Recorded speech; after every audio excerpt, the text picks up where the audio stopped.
भी प्रयासरत है। अगर बच्ची अगर सेकेंड डिवीजन से भी पास करती है, फर्स्ट डिवीजन से पास करती है, तो उसे सरकार की तरफ से प्रोत्साहन राशि मिल रहा है। लड़की अगर फर्स्ट डिवीजन लाती है इंटर में तो 25,000 की राशि है।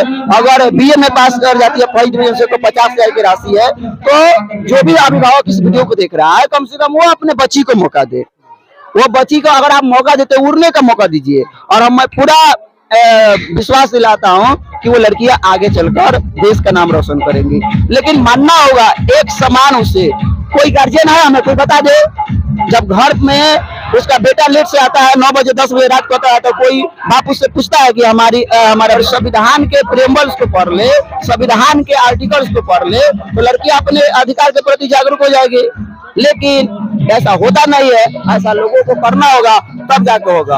अगर वह मंत्र के जगह पर अगर संविधान की धारा याद करने लगे तो अपने माता पिता से भी सवाल कर सकता है कि हाँ, आखिर हमारे अधिकार का हनन हो रहा है, आखिर क्यों बाधा बन रहा है। सवाल करने लगी लड़कियां आगे बढ़ जाएगी। तो मौका देना चाहिए, ठीक। इसके लिए सरकार को भी प्रयास करना चाहिए, ठीक। ये चीज तो अभी यूपी में यहाँ रिटेंडर है इंतजाम पे। आप बताइए, सांस्कृतिक कार्यक्रम समाज में होना चाहिए या नहीं होना चाहिए? अगर होना चाहिए तो समाज के लिए कैसे लाभदायक सिद्ध हो सकता है? जिस समाज में सांस्कृतिक कार्यक्रम न हो, वो समाज जो है कि मेरा मूल सवाल है तब कि कहीं न कहीं हमें लगता है जो धर्म ग्रंथ के अनुसार जो कहा जाता है कि संस्कार जो खास तो हमें लगता है कि वो एक बेरियों के समान होती है।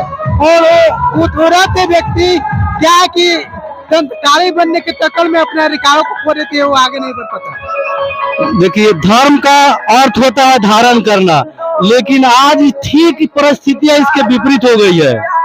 हम लोग गलत चीज धारण कर पा रहे हैं, सही चीज धारण नहीं कर पा रहे हैं। न हम किसी धर्म।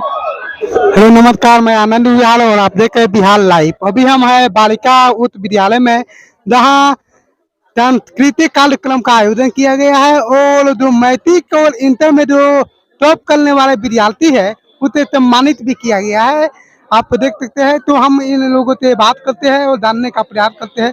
जी, आप अपना परिचय बताइए। पूनम। किस क्लास में अभी है? 11th। ये सम्मान किस लिए मिला है? आगे बढ़ने के लिए और पढ़ने के लिए।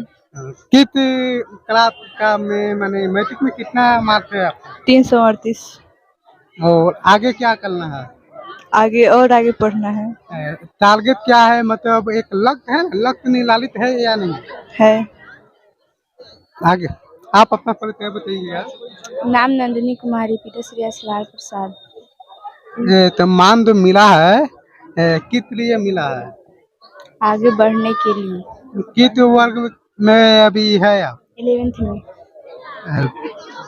मैट्रिक में कितना मार्क्स आया है? 309। आप अपना परिचय बताइए। नाम खुशी का श्री, पिता श्री प्रद्युमन कुमार। और किस क्लास में अभी पढ़ते हैं? 11। आगे क्या करना है, पढ़ने का उद्देश्य क्या है? मतलब आगे और तक जाना है, पढ़ना है। लेकिन पढ़ने का उद्देश्य क्या है? शिक्षा प्राप्त करना है। उस शिक्षा में मतलब आपका लक्ष्य निर्धारित है कि नहीं है? क्या करना है? पढ़ लिख कर क्या बनना है? पढ़ लिख कर कुछ अच्छा जॉब करना है। मतलब कोई जब जॉब करना है तो जॉब का नाम अभी निर्धारित नहीं है, लेकिन पता चल जाएगा बाद में। अभी पता नहीं है। तो अपना परिचय बताइएगा। मेरा नाम निकी कुमारी, पिता श्री राजेश्वर प्रसाद। हम 11th में पढ़ते हैं अभी। मैट्रिक में कितना नंबर आए? 340। और आगे क्या करना है पढ़ लिख कर? उच्च शिक्षा प्राप्त करना है। ये बताइए, जो बताओ बच्चे को मतलब क्या संदेश देना चाहती है? यही कि पढ़ना चाहिए, उच्च शिक्षा प्राप्त करना चाहिए। जो हम लोग यहाँ पे आज है अपने मेहनत की बदौलत है। मेहनत किए, अच्छा रिजल्ट आया तो सर यहाँ पे सम्मानित किया हम लोगों को, इसलिए हम लोग यहाँ पे। लेकिन इन बच्चों को पढ़ाई करना चाहिए, इसके विषय में आप क्या कहना चाहते हैं जो बच्चे पढ़ नहीं पाते हैं? यही कुछ बच्चे पैसे की वजह से नहीं पढ़ पाते हैं, कुछ के घर वाले सपोर्ट नहीं करते, लेकिन पढ़ना चाहिए। आगे हम अगर बढ़ेंगे तो हमें कोई नहीं रोक सकता, चाहे पैसा हो या फिर कोई हो। बस यही। अपना परिचय बताइए। Myself Juhi Chaurasia, my father's name Ajay Kumar, I am a student. किस क्लास में पढ़ते हैं? 11th, और मैट्रिक में कितना मार्क्स है? 402। तो ये बताइए कि ये जो सम्मान मिला है, ये आगे भी एक चाहत है कि फिर इस तरह सम्मान मिले? Yes sir. ये बताइए कि आपका लक्ष्य निर्धारित है, यस सर। क्या बनना है पढ़ लिख कर? डॉक्टर, नीट क्रैक करना है। आप अपना परिचय बताइए। मेरा नाम अंकिता कुमारी है, पापा का नाम पन्नाल प्रसाद। ये बताइए किस क्लास में अभी पढ़ती है?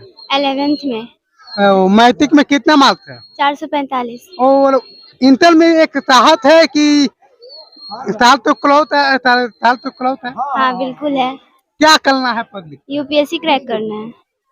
देखिए ये जो बच्चे हैं ये सब मैट्रिक को क्रैक कर और इंटर में ये सारे बच्चे पढ़ते हैं और जो भी बच्चे आज यहाँ सम्मानित हुए हैं सबका एक लक्ष्य निर्धारित है कि हमें क्या करना है।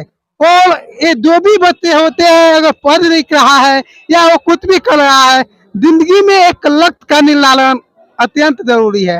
लक्ष्य निर्धारण होने से व्यक्ति को आसान होता है कि अपने मंदिर पर जल्दी पहुंच जाए, अपने लक्ष्य को जल्दी प्राप्त कर ले।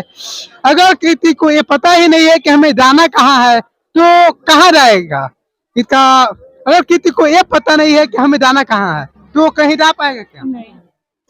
तो उसके लिए क्या करना चाहिए? उसका मतलब कि जैसे लाइफ में जिस मंजिल पर जाना है उसके बारे में पहले से सोचना चाहिए और उसके हिसाब से स्टडी करना चाहिए। तो जिंदगी में अगर जिस लक्ष्य को भी प्राप्त करना है हमें पता होना चाहिए कि हमें आखिर जाना कहाँ है, कि तब जाकर हम अपने मंदिर को प्राप्त कर पाएंगे। नहीं तो अगर पता ही नहीं है कि हमें करना क्या है तो जिंदगी में हम कहीं नहीं जा पाएंगे और इसी तरह समय बीतता रहेगा और एक समय आएगा कि हम इस दुनिया से चल देंगे। तो उससे पहले कि दुनिया से जाए कि अगर जिंदगी में आए हैं तो हम अपने लक्ष्य को निर्धारित करें। जिसका कोई लक्ष्य नहीं होता है उसका जिंदगी पतू से भी बदतर होता है, यही हकीकत है। तो हर कोई और जो भी विद्यार्थी यहाँ है तब से हम उम्मीद करते हैं कि वो अपने लक्ष्य का निर्धारण कर चुके होंगे, अगर नहीं किए होंगे तो अपने लक्ष्य का निर्धारण कर ले। जय हिंद, जय भारत, जय बिहार। आज भी समाज में महिलाओं को समान अवसर नहीं दिया जा रहा है। देखिए इसके पीछे हमारा धर्म ग्रंथ भी है। आज अगर इतिहास की बात अगर कीजिएगा तो शुरू से ही हमारा जो समाज रहा महिलाओं के प्रति थोड़ा कुत्सित भावना का शिकार हुई है महिला। क्योंकि शुरू से आप देखेंगे कि महिला को तो पहले पढ़ने का अधिकार नहीं था, महिला को भोग विलास के वस्तु तक ही सीमित किया गया था। लेकिन हाँ, आज 21वीं शताब्दी है, आज बाबा साहब अम्बेडकर का संविधान है देश में, उसके बदौलत आज की बेटियां चाहे तो वह देश के बड़े बड़े पदों पर जा सकती है। तो आज हमें नहीं लगता है कि आज के इस समाज में बेटियां के पैरों में बेड़ियां बांधनी चाहिए और बेटियां एक से एक पद हासिल कर रही है, आगे बढ़ना चाहिए। और आज भी इस समाज में लड़कियों को संविधान के अधिकार देने के बावजूद भी उसे रोका जा रहा है आगे बढ़ने के। देखिए इसके पीछे है कि आज भी जो हमारी लड़कियां हैं उन्हें सही रूप से शिक्षित नहीं किया जा रहा। माता पिता हम तो टीचर है, मैं अक्सर हमारे पास गार्जियन आते हैं कि मार साहब बबुआ के तनी माइटी के लिए पढ़ा दे जाओ कि कम से कम अगुआ आ जाए। ठीक यही लोगों के भी कुत्सित भावना है। इस भावना से बाहर निकलना होगा, लड़कियों को मौका देना होगा, उसे उचित शिक्षा।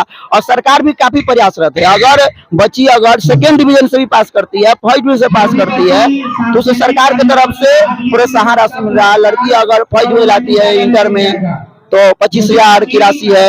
अगर बीए में पास कर जाती है 1st डिवीजन से तो 50,000 की राशि है। तो जो भी अभिभावक इस वीडियो को देख रहा है कम से कम वो अपने बच्ची को मौका दे। वो बच्ची को अगर आप मौका देते उड़ने का मौका दीजिए। और मैं पूरा विश्वास दिलाता हूं कि वो लड़कियां आगे चलकर देश का नाम रोशन करेंगी। लेकिन मानना होगा एक समान उसे। कोई गार्जियन है हमें कोई बता दे, जब घर में उसका बेटा लेट से आता है 9 बजे 10 बजे रात को आता है तो कोई बाप उससे पूछता है कि हमारा बेटा कहाँ था? नहीं पूछता है। लेकिन एक लड़की को घर से लोग निकलने नहीं देता है, कहाँ से हमारा समाज डेवलप करेगा? तो सब झूठ मूठ के दिखावा है। नारी स्वरूप पूजा पाठ होता है, नवरात्र जब होता है तो महिला देवी का रूप हो जाती है, लेकिन जैसे ही नवरात्र समाप्त हो जाता है उसके बाद में महिला वही जो अवध का आरोप हो जाता है। बिल्कुल हवस का शिकार हो जाती है। तो कहीं ना कहीं धार्मिक रूप से महिलाओं, पहले तो धर्म काफी महिलाओं को पीछे रखा, लेकिन आज संविधान है, संविधान के बदौलत आज घूंघट प्रथा खत्म हुआ है। आज लड़कियां स्टार लगा रही है, धावक बन रही है, आगे बढ़ रही है। आगे बताइए तो और जो जहाँ कुंठित मानसिकता के लोग हैं उन लोगों को आखिर उनकी सोच कैसे बदलेगा, उनके सोच को बदलने के लिए क्या करना हो? देखिए जो कुत्सित भावना का शिकार है, मैं उन गार्जियनों को कहना चाहता हूँ कि देखिए आप अपना जिंदगी गुजार ली है, आप 40-50 साल के होंगे, कुछ समय बाद आप इस दुनिया से चले जाइएगा, मर जाइएगा, खत्म हो जाइएगा, आपकी कोई कहानी नहीं रहेगा। ये बच्चिया को मौका दे दीजिए, अपने बच्चों को मौका दे दीजिए, वो बच्चिया आपका नाम रोशन करेगी, क्योंकि आप अपना जिंदगी जी ली है। कम से कम वो जो बच्ची आगे बढ़ना चाह रही है उसको मौका दीजिए। और ऐसे त्योहार में भी आगे होते कहीं ना कहीं तो ऐसा नहीं है कि कानून को निकाल दिया है, लेकिन हमारे बच्चियों को आगे बढ़ने के में बाधा बन रही। कानून बहुत सारा अधिकार देता है, लेकिन यह अधिकार उस लड़की के पास पहुंचेगा कब? जब वो लड़कियां पढ़ेगी। वो लड़कियां को जानकारी कैसे होगा? लड़कियां जब व्रत को छोड़ के अगर संविधान के प्रेम्बल्स को पढ़ ले, संविधान के आर्टिकल्स को पढ़ ले, तो लड़कियां अपने अधिकार के प्रति जागरूक हो जाएगी। लेकिन ऐसा होता नहीं है, ऐसा लोगों को करना होगा तब जाकर होगा। अगर वह मंत्र के जगह पर अगर संविधान की धारा याद करने लगे तो अपने माता पिता से भी सवाल कर सकता है कि हाँ आखिर हमारे अधिकार का हनन हो रहा है, आखिर क्यों बाधा बन रहा है। सवाल करने लगी लड़कियां आगे बढ़ जाएगी, तो मौका देना चाहिए। ठीक, इसके लिए सरकार को भी प्रयास करना चाहिए। ठीक, तो अभी यूपी में यहाँ रिटेनर तो है, इनसे जानते तो आप बताइए सांस्कृतिक कार्यक्रम समाज में होना चाहिए या नहीं होना चाहिए? अगर होना चाहिए तो समाज के लिए कैसे लाभदायक सिद्ध हो सकता है? जिस समाज में सांस्कृतिक कार्यक्रम न हो, वो समाज जो है सांस्कृतिक कार्यक्रम के माध्यम से लोगों के अंदर में जो कुरीतियां है उसको दूर किया जाता है। जैसे मान लेते हैं अभी सबसे पहले कुरीतियां दूर करने के लिए अपने अंदर की कुरीतियां को दूर करना पड़ेगा, अपना सोच बदलना पड़ेगा।